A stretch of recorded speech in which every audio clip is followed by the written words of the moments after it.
আজকে মজাদার স্বাদে কাঁচকলার কাবাব বানাবো। তো এখানে আমি দুটো কাঁচকলা নিয়েছি। কাঁচকলাকে এখন আমি কেটে নিচ্ছি। দুই সাইড থেকে ফালিয়ে এখানে আমি 3 টুকরা করে নিচ্ছি। এরপর আমি সবগুলো কেটে সেদ্ধ করে নেব। কলা সেদ্ধ করার জন্য এমনভাবে পানি দেব যেন সেদ্ধ হওয়ার পর বাড়তি কোনো পানি না থাকে। সেদ্ধ হওয়ার পর বাড়তি পানি থেকে গেলে সেটা আমাকে ফেলে দিতে হবে, যার সাথে ভিটামিন বা মিনারেলগুলো বের হয়ে যায়, যেটা আমরা কেউ চাইবো না। এরপর একদম সেদ্ধ হয়ে গেছে। এরপর আমি নামিয়ে এটাকে শিলপাটায় বেটে নিচ্ছি। চোচা সহ আমি এখানে বেটে নিচ্ছি, কারণ চোচার মধ্যেও অনেক পরিমাণ ভিটামিন বা মিনারেল থাকে।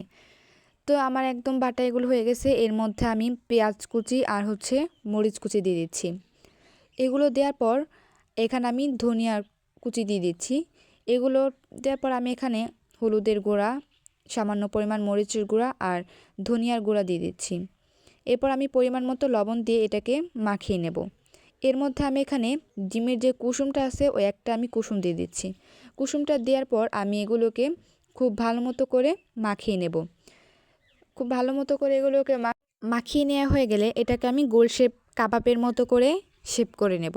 তো এখানে আমি গোল গোল করে সবগুলো আমার হয়ে গেছে করা। তো এরপর আমি ডিমের যে সাদা অংশ ছিল ওটাকে ফেটে নিচ্ছি।